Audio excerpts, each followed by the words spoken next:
Hola a todos, gracias por conectarse. Perdón, que no hablo portugués, pero hablaré español un poquito despacio. Bienvenidas a esta sesión, bienvenidas a Catalyzing Change Week. Hoy vamos a tener una sesión maravillosa sobre cambio sistémico que va a estar liderada por Gisela Solimos, Ana Claudia González y Debbie Brock, con traducción simultánea de Gisela. Bueno, esperamos que disfruten mucho la sesión y le doy la palabra a Gisela para comenzar esta sessão. Oi, queridos, a sessão é em português, agora vamos para o português. Eu sou Gisela Solimo, sou empreendedora social, super bem-vindo. Se vocês puderem abrir a câmera, assim a gente se vê, se for possível, vai ser um prazer. A Ana vai subir os slides para nós. Podemos passar seguinte, Ana. Ou tem o controle dos slides? Ok. Então, eu sou perfeito, obrigada. Eu sou uma empreendedora social, eu sou psicóloga, cofundadora do CREM, que é um centro para recuperação e educação nutricional, que está baseado em São Paulo, no Brasil. E a gente começou em 1993, temos atendimento hospital dia, ambulatório, fazemos pesquisa, ensino, projetos, atendimento na comunidade, e aqui vocês podem ver os resultados de 28 anos de trabalho, onde a gente atendeu já cerca de 160 mil crianças e adolescentes, e treinamos mais de 40 mil pessoas, capacitamos quase 8 milhões de pessoas aí, e 150 publicações científicas, ou seja, a gente fazia um trabalho muito legal, mas logo no começo eu me dei conta que trabalhar com desnutrição era difícil, exigia muitas coisas, então, a um certo momento, nós fomos convidados pela USP para iniciar um grupo no Instituto de Estudos Avançados, onde a gente começou a discutir, por exemplo, como tratar desnutrição, como diagnosticar e tratar desnutrição junto com o governo federal. E isso provocou mudanças na forma como o governo olhava para a desnutrição. Isso foi muito bom. Só que desnutrição é mais do que isso, é a ponta de um iceberg, é um problema sistêmico, né? Muito grande, muito maior do que aquilo que a gente podia estar fazendo. E eu não sabia como lidar com isso, né? Um belo dia, eu fui abordada por uma moça que eu nunca tinha visto, que se chama... eu tenho que ir mais devagar aqui. Se chama Denise Shire, que iniciou, era a CEO dessa empresa chamada Novos Urbanos, e chegou para mim do nada, dizendo, olha, eu estou trabalhando com o problema da alimentação e nutrição, eu quero fazer um laboratório de inovação social aqui no Brasil, me disseram que você é uma referência nessa área, e eu queria que você viesse comigo, é um laboratório na metodologia do MIT, imagina uma pessoa que cai do céu e começa a fazer uma proposta desse tamanho, né? Eu falei, como assim? Bom, ela explicou, e de fato, eu disse sim, né, porque eu tenho muito interesse em trabalho sistêmico, e me engajei nessa proposta que foi batizada de um laboratório de inovação social em alimentação e nutrição. Esse laboratório seguiu a metodologia da teoria U, né, que foi idealizada pelo Otto Scharmer, um professor lá do MIT, e a teoria U nos foi apresentada como uma tecnologia social de aprendizado coletivo, para preparar lideranças para os desafios atuais, né? E o processo do U está dividido, eu não sei se vocês conseguem ver meu mouse, mas assim, dá para seguir os números, 1, 2, 3, 4, 5. Está dividido em 5 fases, em 3 grandes etapas: sentir, né? Presenciar, se dar conta de si, né? E realizar, ir para a prática. E em 5 etapas menores, né? De partilhar um objetivo comum, co-experimentar, co-sentir o ambiente onde a gente está, observando. Presencing, eu não sei como traduzir para o português, mas ter um estado de presença consigo mesmo, né? Então, se conectar com a fonte de quem você é, ter uma fase de cocriação e de co-envolvimento. E a partir daí, né, na parte de cocriação, criar protótipos e soluções conjuntas baseadas no conhecimento que se adquiriu nas fases anteriores. Eu falei, isso aqui é muito legal, vou participar. Era um compromisso de um ano inteiro, a gente teve vários seminários, e era um grupo de 35 pessoas, influenciadores do sistema de alimentação e nutrição, que formaram conhecimento laboratório, e a gente fez um processo aí de download, né, de descarregamento de informações para acessar a realidade do sistema e enxergar a integralidade do sistema. Aqui, não vou ler todos, mas aqui na direita tem quem participou. Na verdade, a gente tinha desde a Associação de Cultura Orgânica, entidades da favela, né, como a Agência Solano Trindade, a Amil, que é uma empresa de seguros de saúde, que atua aqui no Brasil, a Câmara Municipal de São Paulo, universidade, né, Unicamp, o Movimento do Sem Terra, bancos, o Banco Itaú, o Instituto Onça, que trabalha com proteção ambiental, o próprio CREM e outras entidades sociais, e grandes empresas produtoras de alimentos ultraprocessados, como a PepsiCo e a Coca-Cola. Apertei aqui, vamos ver. E a primeira sessão desse laboratório, que foi justamente um trabalho de um ano inteiro, foi na fazenda aqui, na bolinha de cima, do Pedro Paulo Diniz, que é um grande empresário da área de supermercados, que pegou uma terra abandonada da família dele e fez uma fazenda orgânica. O Otto Scharmer estava com a gente no começo, e nesse dia, nesse início lá na fazenda, a ideia era ter 3 dias de experiência de comer somente alimentação orgânica num ambiente natural, ou seja, a questão de conjugar conhecimento com experiência era muito forte, e isso era bastante interessante. Demora um pouquinho. E aí, outra coisa muito interessante no laboratório é que eu entendi logo no primeiro dia que eu precisava deixar o meu CNPJ fora e entrar só com o meu CPF, ou seja, eu, Gisela, como pessoa física, né? De modo a poder me engajar e dialogar com os atores que estavam ali, e não olhar para uma grande empresa e pensar que eu vou precisar fazer captação de recursos, por exemplo, com aquela empresa. Eu precisava deixar os meus preconceitos para fora. Me abrir para a relação pessoal, de modo a gente criar um espaço para colaboração e de ação para mudança.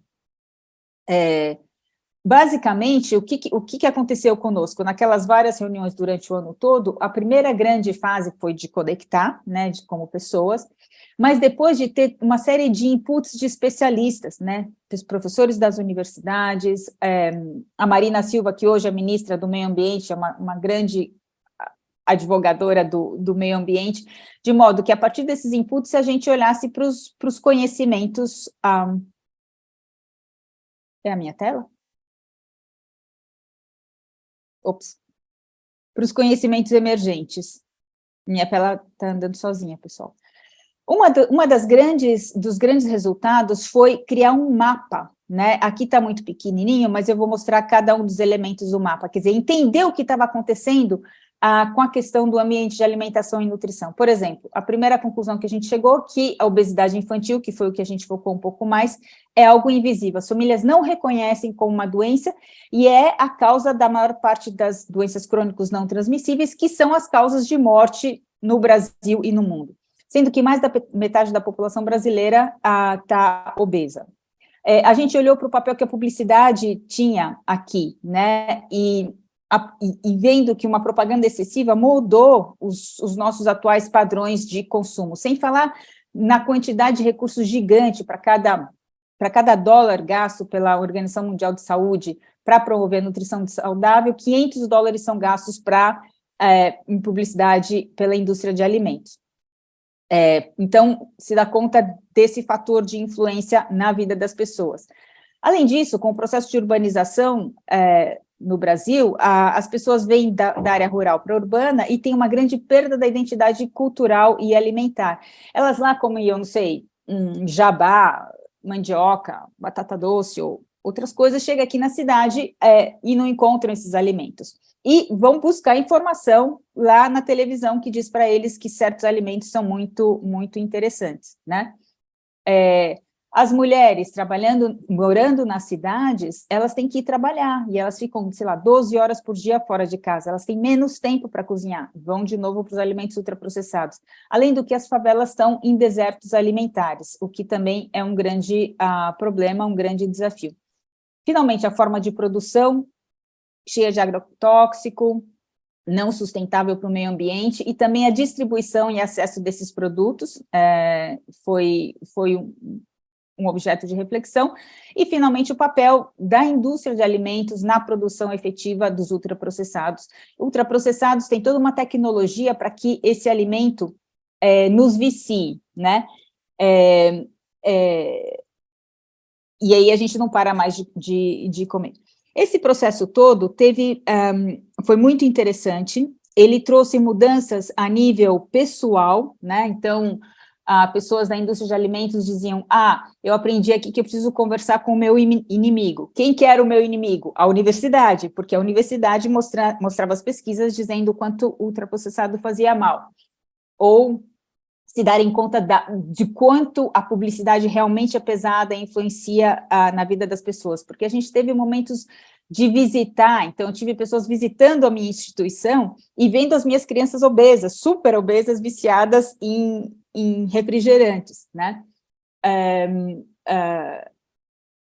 Ou uma outra iniciativa foi o pessoal que morava nas favelas, um líder comunitário montou uma horta orgânica numa escola pública. Ou uma outra iniciativa, a pessoa responsável pela merenda escolar da cidade de São Paulo, que distribui 2,3 milhões de refeições por dia, passou a comprar arroz orgânico do Movimento dos Trabalhadores Sem Terra, né? Ou seja, tiveram muitas iniciativas interessantes. Inclusive, a produção de um documentário que eu fortemente incentivo vocês a assistirem, que mostrou de uma forma muito clara esse ecossistema. Mas a gente parou aqui.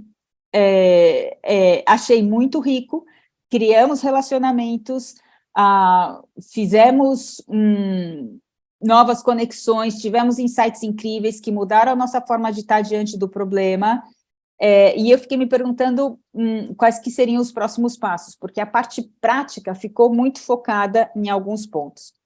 E aqui eu vou pedir ajuda, então, para a Cláudia, para entrar e nos ajudar a compreender que experiência foi essa. Fico aqui à disposição.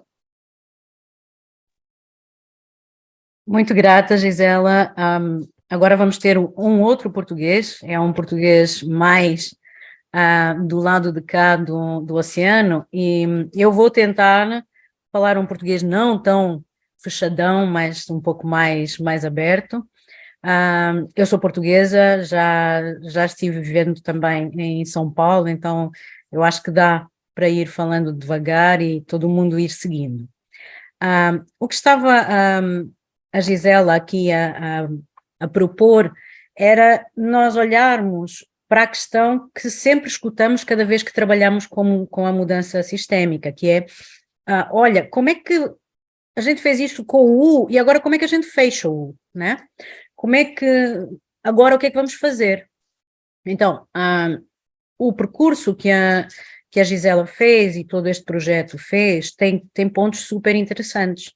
Agora, é necessário, depois de explorar ali, fazer a prototipagem, aquilo que o Otto Scharmer chama de fazer a prototipagem, a gente tem de ser capaz de identificar quais são os pontos que nos permitem alavancar a intervenção no sistema.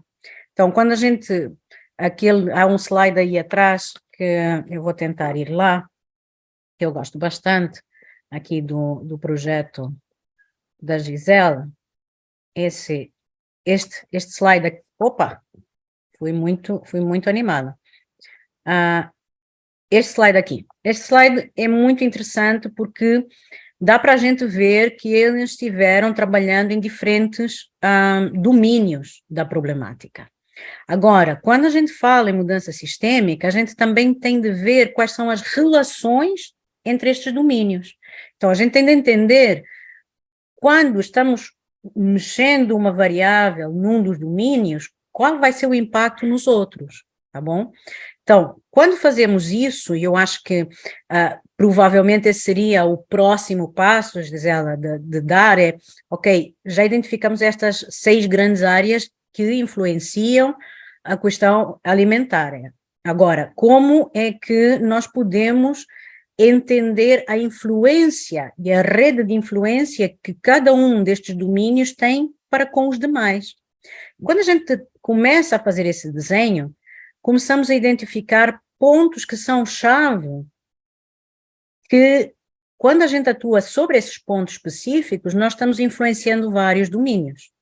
Então, a isso nós chamamos pontos de alavancagem, são pontos que você vai identificar na sua problemática, que atuando sobre essas questões-chave, que vão ser 3, 5 questões, normalmente não são mais, que isso você vai poder atingir e mudar a dinâmica do sistema, atingir várias das dimensões e realmente mudar a dinâmica do sistema. Também é importante a gente entender aqui o que é isso do sistema, né? Um sistema são pessoas, e são acordos entre pessoas, são comportamentos das pessoas. Então, quando a gente diz, não, esse sistema está errado, o sistema está dando um resultado que não é bom.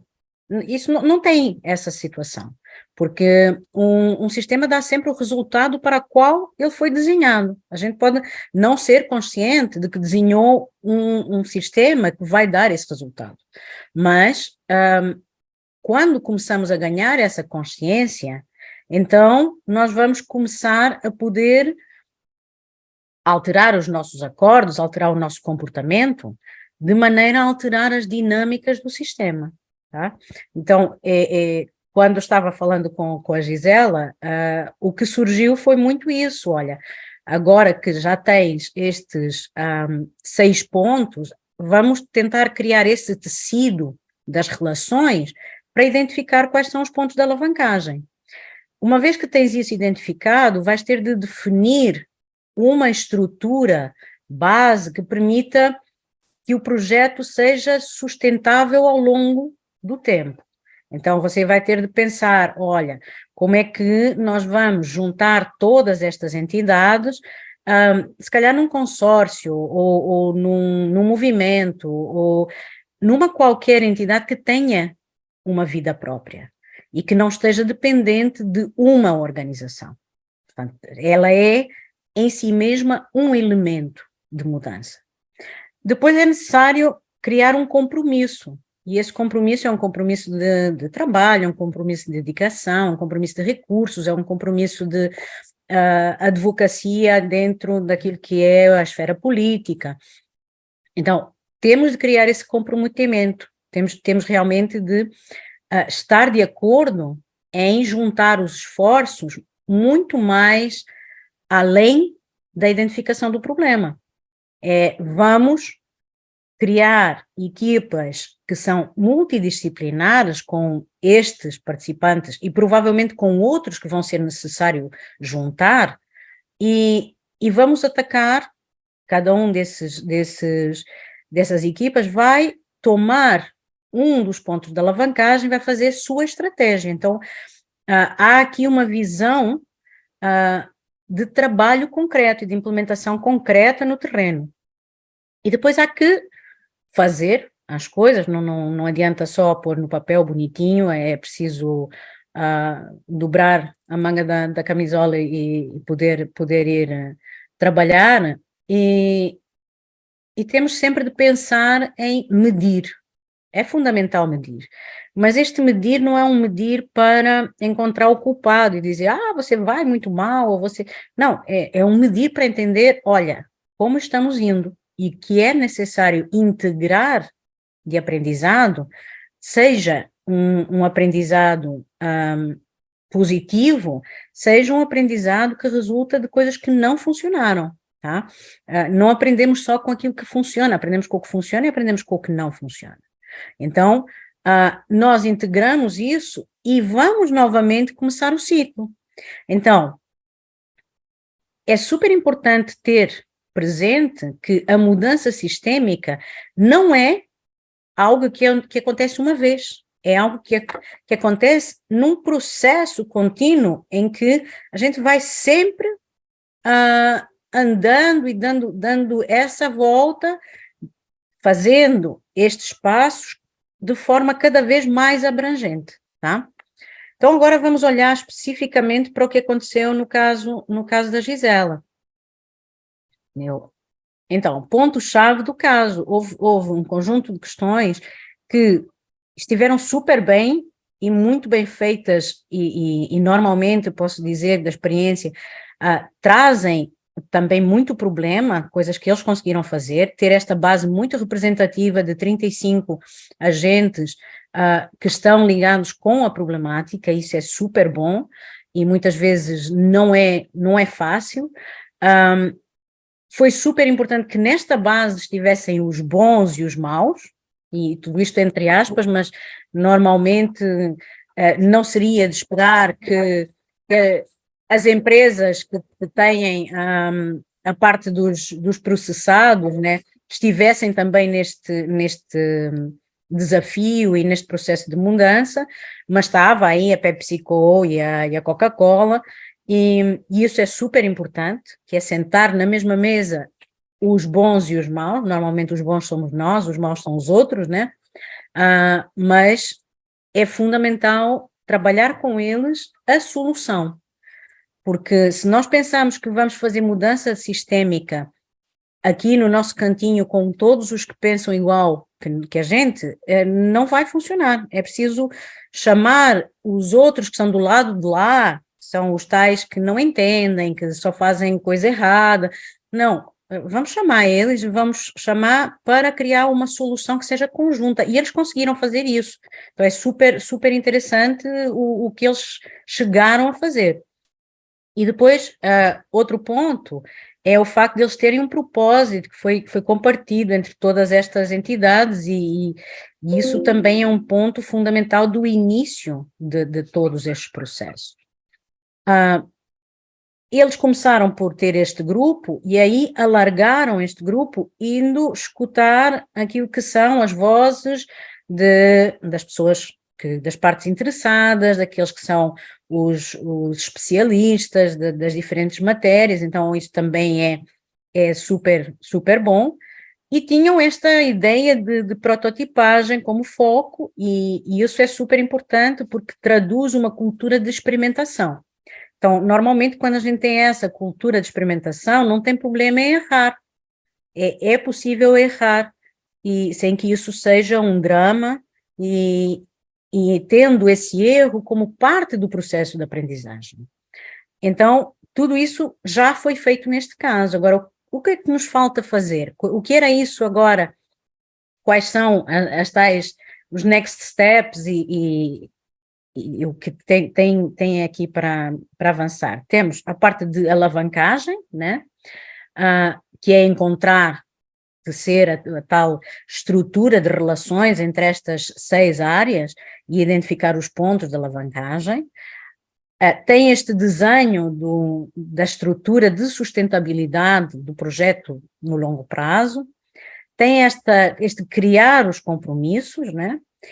Tem depois o atuar e realizar de forma conjunta, e aqui no slide tem aqui um typo, mas o último é poder medir e integrar o aprendizado. Então, estes são os próximos passos que a gente pode ver aqui no caso da Gisele. E isto tem por trás, esta análise que a gente está fazendo, tem por trás um conjunto de experiências que são bastante importantes. Eu tenho aqui um problema de um animalico que também quer fazer sua contribuição. Mas dizia que aquilo que é este processo que a gente está vendo no caso da Gisele, está profundamente relacionado com o entendimento do que é o impacto sistémico e do que é a mudança sistémica. Então, a gente precisa de entender que, na maioria dos casos, hoje nas organizações, ainda estamos muito numa ação e pensamento linear. Então, 75% das organizações ainda estão nesse estágio.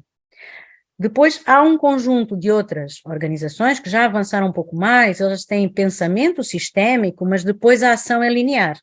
Então, isto acontece muitas vezes e temos de estar muito atentos para não cair nem sequer é uma tentação, é um pouco uma inércia, né? A gente sempre fez assim. E ainda que pensemos de forma sistémica, depois vamos usar ferramentas que foram desenhadas com base em conceitos lineares e a gente vai perder a visão sistémica ao utilizar essas ferramentas. Então, é super importante estar bem sintonizado para a questão sistémica.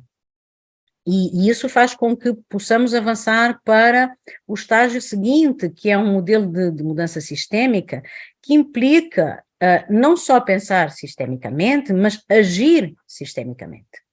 E quando falamos em agir sistemicamente, então estamos a falar nesse fechar ir mais além da experimentação, ir mais além da prototipagem e começar realmente a utilizar ferramentas e a chamar o nosso ecossistema para criar soluções e medindo o nosso avanço, integrando o aprendizado e tendo esta consciência do processo. E, finalmente, há um grupo ainda mais pequeno, que é um grupo que está mais ou menos em 3% das organizações que estão usando um modelo de impacto sistêmico. E o que é este modelo de impacto sistêmico?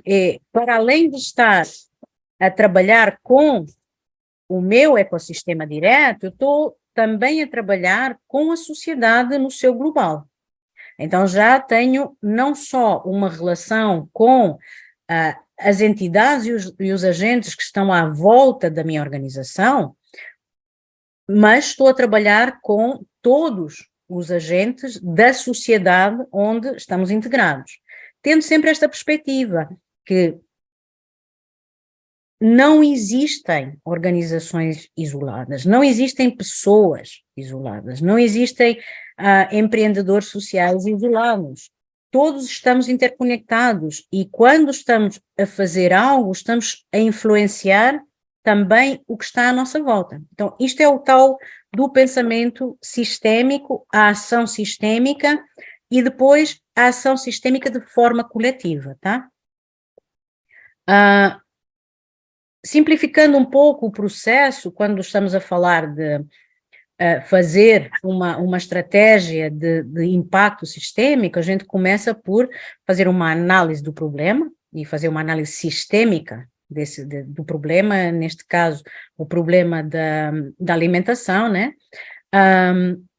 Depois fazer uma análise sistêmica da solução, e quando a gente fala em análise sistêmica do problema e análise sistêmica da solução, é uma análise que envolve os atores fundamentais que são responsáveis pelo problema e que depois vão ser os responsáveis pela solução do problema, tá? E vocês deram todos estes, viram como a Gisela deu todos estes passos, né? Aí, uma vez que a gente entendeu qual é o problema, entende qual é a solução, então vamos começar a estruturar uma proposta de valor. E é uma proposta de valor que não é só para uma organização ou duas, é uma proposta de valor que realmente afeta todos os agentes e muda a dinâmica que está sendo observada. Com base nessa proposta de valor, podemos fazer uma teoria de mudança, mas neste caso não é só uma teoria de mudança linear como estamos acostumados a ver. É uma teoria de mudança que impacta todo o sistema. Então, uma vez mais aqui, estamos a passar da tradicional teoria da mudança para uma teoria de mudança sistémica. Temos que definir quais são os indicadores de impacto que a gente quer estar medindo para entender como estamos a avançar e, finalmente, precisamos de ter bem definida uma estratégia de resiliência. Quando falamos em estratégia de resiliência, estamos a falar de modelo de governo, que envolve diferentes atores, estamos a falar de modelo de gestão, tá? Que também é um modelo que é compartilhado, que em várias áreas desse modelo chama fornecedores, chama clientes, chama parceiros, chama reguladores, a juntarem-se numa reflexão de como vamos dar o próximo passo. E quando estamos a falar destas questões, então estamos a falar de agir dentro dos conceitos da mudança sistêmica. E dar aqui uma ideia também, quais são os princípios base de tudo que eu estive aqui a partilhar convosco. Por um lado, é tudo sobre as dinâmicas, tá? Quando estamos a falar de sistemas, estamos sempre a falar de dinâmicas, estamos sempre a falar de relações entre pessoas. E essa é a parte boa, né? Porque isso da relação entre pessoas nós já conhecemos, já somos experts nisso. Então, é tudo sobre como alteramos ou como criamos dinâmicas que sejam favoráveis ou alteramos dinâmicas que são desfavoráveis para o caminho que queremos seguir. Depois é necessário alinhar e co-criar com todos os agentes que são responsáveis. Este é o ponto que eu dizia, vamos sentar os maus da película, da fita, vamos sentar aqui à mesma mesa e vamos abrir essa conversa com eles. Temos de reconstruir ou construir sistemas que sejam funcionais, sistemas de relação que sejam funcionais. Seja fácil tomar decisões em conjunto, que seja fácil escutar e envolver diferentes áreas. Então, que funcionem. Aqui quando falamos em funcionais é no sentido de construir sistemas de relação que funcionem, que permitam esta conexão entre as pessoas. Depois não chega a ter processos, e como eu dizia, não chega a ter uma visão e processos sistémicos. Os próprios modelos de gestão, os próprios modelos de tomada de decisão têm também de considerar estes princípios de sistemas. Outro ponto fundamental é não dá para copiar e colar. É necessário, não tem aquela coisa, a receita é esta. Não, a receita, você tem princípios. Você pode ser inspirado pelo trabalho de outros exemplos. O trabalho da Gisela é super inspirador. Então, tudo bem. Agora, o que eles fizeram concretamente tem de ser adaptado às condições dos vossos sistemas, do sistema que você está trabalhando concretamente. Porque cada sistema, tal como cada pessoa, está no seu estágio de evolução. E é desde o estágio de evolução da comunidade, da organização, da problemática, que nós vamos partir com este processo de transformação. E finalmente, é passar de uma transformação que inicialmente é uma transformação individual, depois vai passar para uma transformação organizacional, depois passa para uma transformação de ecossistema e finalmente chegar a esta transformação coletiva. Então, que é ainda mais abrangente do que a transformação do ecossistema. Então, estes são os princípios base que, do nosso ponto de vista, é importante ter presente para depois podermos realmente olhar para a nossa realidade e pensar, ok, agora com esta realidade específica, com esta organização específica, com esta comunidade, com esta problemática, como é que vamos desenhar coletivamente um processo de mudança que impacte todo o sistema. E uma das coisas que a Gisela dizia, olha, e tem exemplos de processos que tenham ido mais além da prototipagem? Tem vários exemplos de processos que foram para além da prototipagem, processos de longo prazo. Também é super importante entender que estamos a falar de mudar comportamentos das pessoas, e isso não é algo que você faça em meses, é algo que toma tempo. E eu dizia, não adianta pegar em 9 mulheres grávidas para ter um menino, para ter uma criança num mês. Não funciona assim. Então, é necessário dar o tempo para que este processo de mudança comportamental vá acontecendo na sua realidade, tá? Mas este é um exemplo que aconteceu aqui em Portugal, que foi conduzido pela minha companheira Sílvia Lopes, que faz parte, é minha sócia no espaço que nós criamos de Action for Systemic Impact, e a Sílvia levou esta questão este desafio, que era reforçar a capacitação para as pessoas com capacidades diferentes e trazê-los para uma vida ativa. Então, vocês podem ver aqui as bolinhas rosa claro, grandes, são neste caso, são 7 áreas, mas que correspondem às 6 áreas ali do projeto da Gisela. Entretanto, o que é que eles viram? Foi as inter-relações e os pontos-chave, como é que as ações-chave de cada uma dessas áreas estavam interrelacionadas com as outras. E quais eram os pontos de alavancagem, que são os amarelinhos que estão ali, ou verde-limão, essa cor aí. Então, esses são os pontos de alavancagem. E foi em torno de cada um destes pontos de alavancagem que se criaram equipas de multidisciplinares que foram abordar estrategicamente cada um destes pontos, não perdendo a visão de conjunto e entendendo que quando você está mudando uma das áreas, ela tem impacto nas outras, e tem impacto positivo, tem impacto negativo, e a gente tem de ter esta visão de conjunto para poder mudar o sistema. Então, este é um exemplo, mas tem outros exemplos no Institute for Strategic Clarity, do qual eu também faço parte como board member, e eu coloquei aí, e a Gisela já colocou também no nosso chat, vocês podem entrar, tem um montão de exemplos de projetos que foram mais além da prototipagem. Então, é bom explorar isso, é bom a gente abrir também um espaço em que vocês possam colocar as vossas questões, e aí eu penso que fica por aqui a minha partilha, e vou passar para a Debbie, para que a Debbie também possa contar para a gente qual é a abordagem que o Catalyst tem relativamente a estes temas, tá bom? E foi um prazer, muito, muito grata pelo convite e a possibilidade de estar aqui compartilhando isto com todos vocês.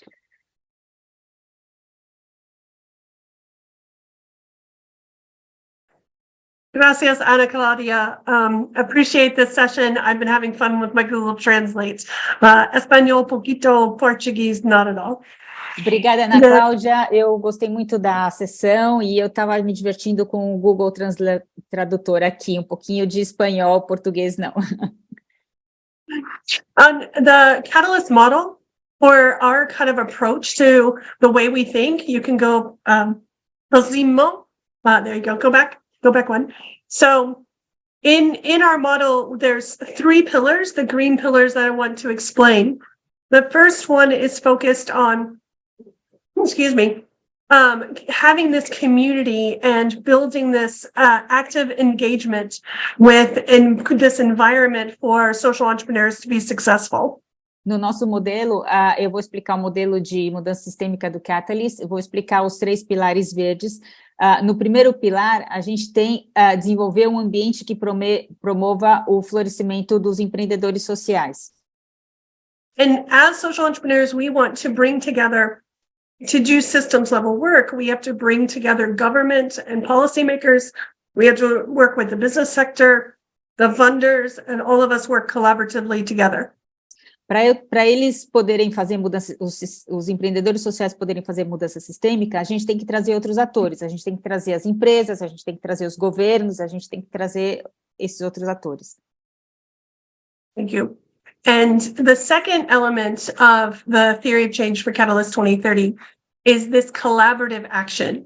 And it's very important to us, and you'll see it across the movement, is that the work that we do, if we collaborate together, we will be so much stronger because we all learn from one another.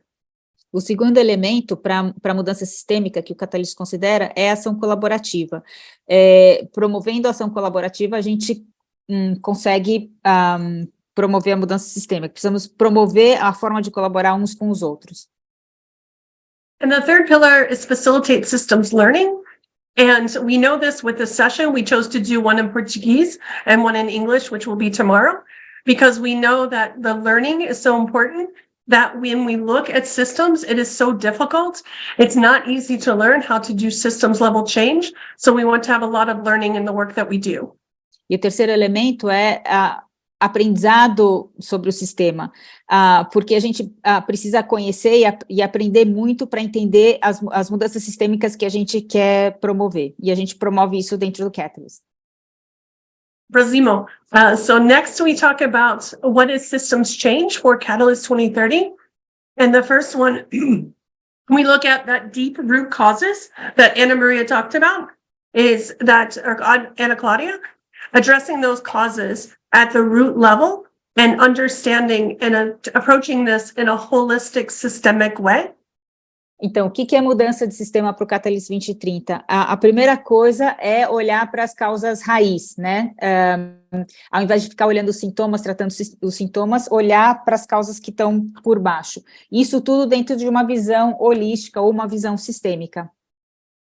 And as Gisela talked about with the Theory U, to really do this transformative work, we have to look at these policies, addressing government policies, looking at the practice and how we do systems level work, and most importantly, understanding the power dynamics and the social norms. For example, when Gisela was talking about nutrition, there's an example of the Dara Institute in Brazil. And when a lot of children were coming in and people were coming in to the ER because of health conditions, they came from the health in their environment at home in the favelas and looked at it from, they were trying to understand the root causes, whether it was the building and there was mold in the building, the nutrition levels of the children, the food that the people were feeding their children, and the nutrition. It could also be the environment that they were living in. So they had to change social norms and the mindsets.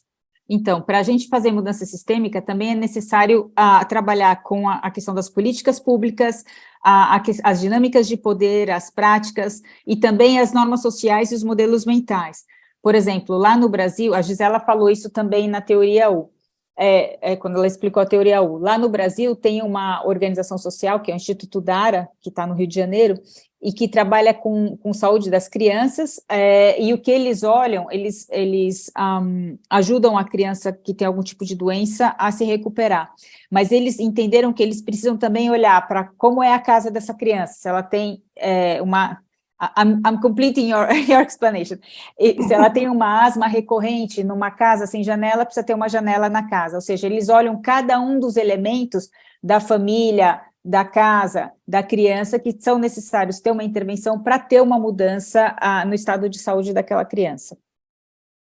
And this collaboration with diverse players in our community, from the proximate leaders, those in the local community that are most affected, but also involving national and global, we are able to do this systems level work.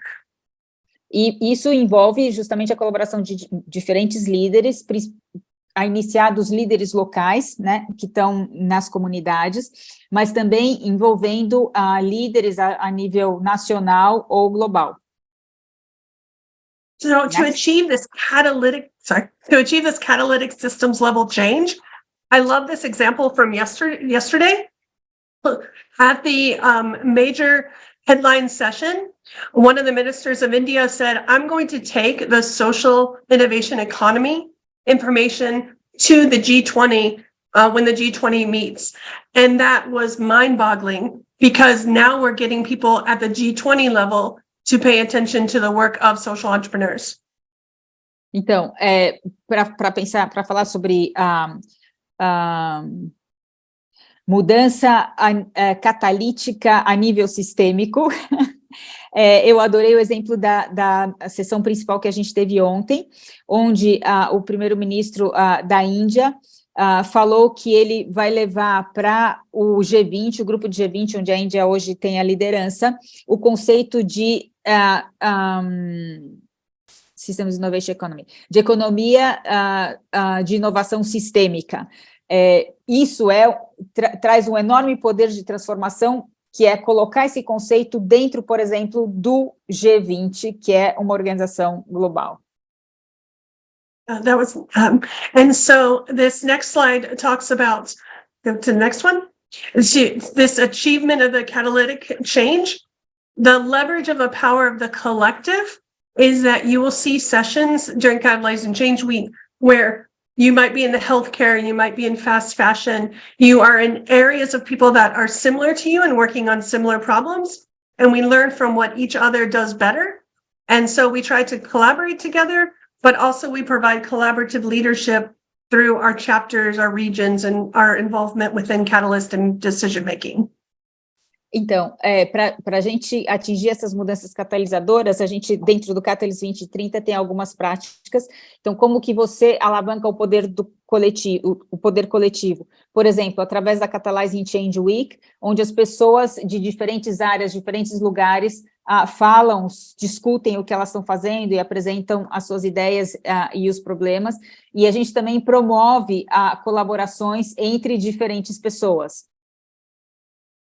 And so ultimately, we know that we have to shift mental models, and then we start with ourselves, and then we have to democratize engagement, which means for us, we really have to be an honest broker in the work that we do, and that we convene together in trust. Então, a gente precisa mudar os nossos modelos mentais e a gente tem que democratizar o engajamento, ou seja, ser um ator honesto dentro do sistema. E promover encontros também com intermediários honestos, onde possa haver confiança e a gente possa trabalhar juntos. And so ultimately, for Catalyst 2030 to succeed, we must all succeed together and work together. Então, para o Catalyst 2030 ser bem-sucedido, nós precisamos todos ser bem-sucedidos juntos e trabalhar juntos. I love this slide that Jeru Bilamoya, one of the 90 co-founders of Catalyst 2030, said, is that the starting point is with us, is that we have to look at ourselves, our own decisions. So we all come with our own biases from our own cultures and communities, whether it's a gender bias or inequality, and we start with changing ourselves and our own mindsets. Então, eu gosto muito desse slide que a Jerubi Limora mandou para a gente, ela é uma das 90 cofundadoras do Catalyst 2030, e ele começa no número 1, olhando os sistemas ligados a cada um de nós, ou seja, a gente precisa olhar para as nossas crenças pessoais, para os nossos vieses, né, de cultura, a forma como a gente olha o mundo, a forma como a gente se comporta, e começar a mudança por nós. Sorry. The second one, the systems around us. So we look at the systems not just from the local level, but community and regional, national level. So we look at what we could affect and how we could affect in our home community first. E o segundo é olhar para os sistemas à nossa volta, não só na nossa comunidade, mas a nível regional, nacional e internacional. E olhar o que a gente pode mudar nesses sistemas. And then lastly, looking at the system and what needs to change, and that's where this government policy that needs to happen, the social structures within our communities and the practices that we currently have. So let's look at those changes we can make. Então, e aí olhar para as mudanças que a gente pode fazer, seja a nível de políticas públicas, dos governos, a nível dos ecossistemas, olhar para as mudanças que precisam ser feitas. I will end real quickly. I do want to mention there's a book called The Systems Work of Social Change that François Boschini wrote with Cynthia Rayner, and it's a wonderful book to understand systems better, and it just came out last year, and then we'll go into Q&A. Tem esse livro que eu queria falar para vocês, que foi escrito pelo François Bonnici e Cynthia Rayner, que fala justamente do trabalho de sistemas, do Systems Work, o trabalho em sistemas, da mudança social. É um livro muito interessante, eu vou colocar aqui no chat para vocês. Faço um parênteses, infelizmente só tem em inglês por enquanto, mas dá para comprar como Kindle, quem consegue ler o inglês, é realmente um livro extraordinário. I did a complimentary comment.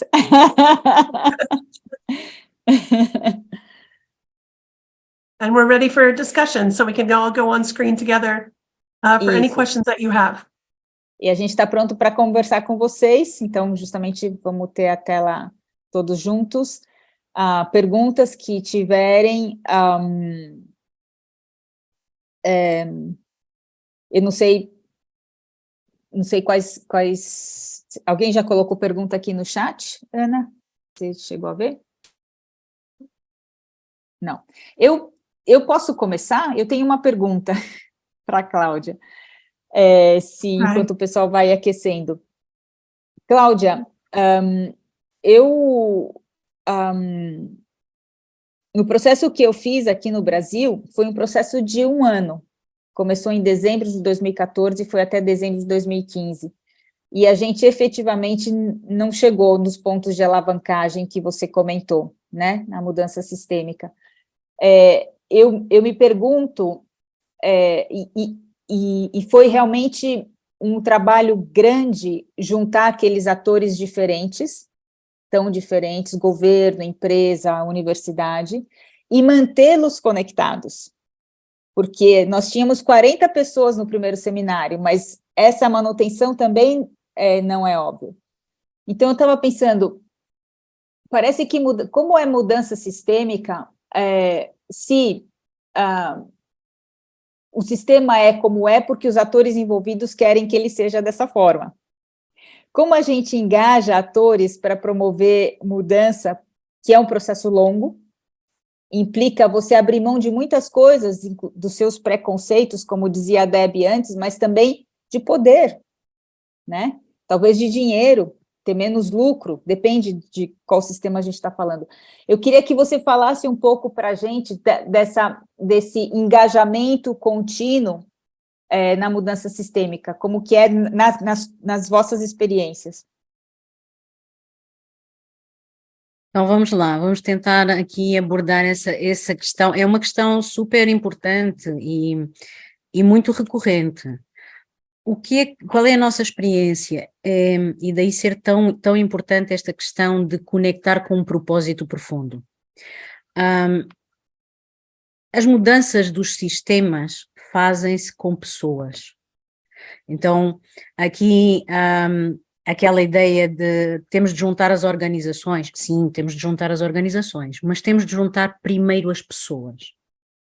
Cada uma dessas almas que está realmente ali, e perguntar para elas, qual é o teu propósito de estar aqui? Então, é algo que vai para além da representação da minha empresa. É algo que vai para além da representação da minha instituição, do Estado, né? É algo que me representa a mim, como pessoa. Então, o ter um propósito profundo que seja compartilhado e que vá mais além da agenda individual, que vá mais além da agenda das organizações, é o que nos garante um pouco mais aquele cimento que é necessário ter entre estes grupos, estas pessoas. Tá? E é também o espaço onde a gente vai encontrar confluência com os maus, né? Porque nós nunca somos os maus são sempre os outros, né? Mas em rigor nós somos os maus de alguém. Então, muitas vezes quando a gente fala nós e eles, ou fala nós somos os bons, eles são os maus, não nos estamos a permitir conectar a nível do ser humano. Porque quando nos permitimos e nos damos a permissão de conectar a nível do ser humano, aí tem muito mais partilha de intenção. Tem muito mais... Não, pode existir gente que acorda de manhã e diz, eu vou fazer um produto super mau e vou fazer mal para os meninos, vou fazer uma Coca-Cola bem, bem ruim. Não é esse. Essa não é a motivação, tá? Então, as pessoas podem ser mais ou menos conscientes dos efeitos do que estão a fazer, mas a sua conexão profunda como ser humano é muito baseada na amorosidade. Então, se nós conseguimos criar um propósito que é transcendente, que vai além das nossas diferenças e que chama as nossas semelhanças, então nós começamos a criar uma base super forte para ir mantendo esta união, tá? Depois disso, então, primeiro, propósito, tá? Um propósito que seja profundo e partilhado, e o segundo é ter aquela parte de conseguir suster, é entender que dá trabalho, sim, manter esta relação, porque as relações dão trabalho, tá? Não é uma coisa que elas acontecem sozinhas, todos nós temos relações e sabemos que é preciso dedicar-nos tempo e preocupação e ocupação nas nossas relações. Então, aqui o ponto é como é que nós criamos uma estrutura muito leve, tudo bem, não é criar uma macroestrutura, agora vamos criar aqui o gabinete do não sei quê, né? Não, não é nada disso. É criar uma estrutura que seja leve, mas, ao mesmo tempo, que tenha uma entidade própria, que seja partilhada por todos os intervenientes e que todos os intervenientes sintam que têm o seu grãozinho de areia ali, nessa entidade. Tá? Não precisa de ser uma pessoa jurídica, mas tem de ter uma identidade. O Catalyst não é uma pessoa jurídica, por exemplo, né? Mas tem uma identidade própria. Então, tendo essa identidade própria, ele consegue fazer a gestão do movimento. Nós temos aqui um exemplo, estamos dentro de um exemplo real da mudança a acontecer. Mas por que é que o Catalyst acontece? O Catalyst acontece porque ele tem essa estrutura. E isso é algo que a gente tem que começar a pensar desde o início. Não sei se ajudou aí a compartilhar Sim, um pouco. ajudou. Obrigada. Eu não sei se tem outras questões, eu me dei conta do horário, foi tão gostoso conversar aqui, faltam 3 minutos para acabar o nosso tempo. Se não tem outras questões, aqui eu também queria, Gabriela, se não, a Ana colocou os nossos LinkedIns no chat. Eu sou um chair do capítulo brasileiro, a Cláudia é um chair do capítulo português, né? E nós duas estamos no Global, vocês podem entrar em contato direto, a Deb está no Global direto, podem entrar em contato direto conosco, se for necessário, mas para se tornar membros, eu coloquei o link ali para ser membros do Catalyst. E eu acho que quem agora faz o nosso encerramento é a Ana, né, Ana? Com o seu... não é nem portunhol, né, Ana? Mas com o seu espanhol falando devagarinho. E a gente agradece e ficamos disponíveis. Amanhã vai ter uma sessão assim, em inglês, né? A gente vai discutir esse mesmo tema em inglês. Se vocês souberem de pessoas interessadas no tema, se quiserem assistir de novo, é sempre diferente, né? Eu acho que nós três aqui falando inglês e a Debbie vai ter mais espaço para falar. Não vai contar com a minha tradução, mais ou menos. Aninha, quer assumir aqui? Eu queria só agradecer também, Gisela, e lembrar que nós fazemos umas clínicas que elas são gratuitas e vocês podem procurar aí. Essas clínicas são justamente espaços para a gente fazer estas perguntas, dizer, olha, estou nesse projeto, como é que faz? Conta aí. E a gente vai compartilhando as experiências e aprendendo uns dos outros, tá? E ahí para Ana, ¿no? Muchas gracias a las dos, bueno, a las tres con Debbie, muchas gracias por su presentación. Ahí respondiendo un poquito en el chat, les vamos a mandar la presentación por correo, les vamos a mandar un correo con la presentación y también pues como con la grabación de esta sesión. Y unas últimas palabras solamente para invitarlos a Catalyst 2030 en caso de que no lo conozcan. Pueden visitar la página, ahí puse la página en el chat también. Catalyst es una organización en donde la idea es unir a diferentes emprendedores sociales y change makers que están trabajando con un enfoque de cambio sistémico y de ODS. Y también tenemos estas iniciativas que los queremos invitar. Si conocen algún emprendedor social, algún gobierno, institución que esté trabajando en temas de cambio sistémico, lo pueden nominar hasta el 15 de mayo para los Catalyst Awards. También tenemos Catalyst Market, que son pues productos hechos por los mismos miembros de Catalyst y que tienen todo un tema de sostenibilidad. Y también si quieren acceder a más recursos sobre cambio sistémico, sobre innovación social, emprendimiento social, nos pueden visitar en socialchangeinnovators.com, que ahí también puse la página en el chat.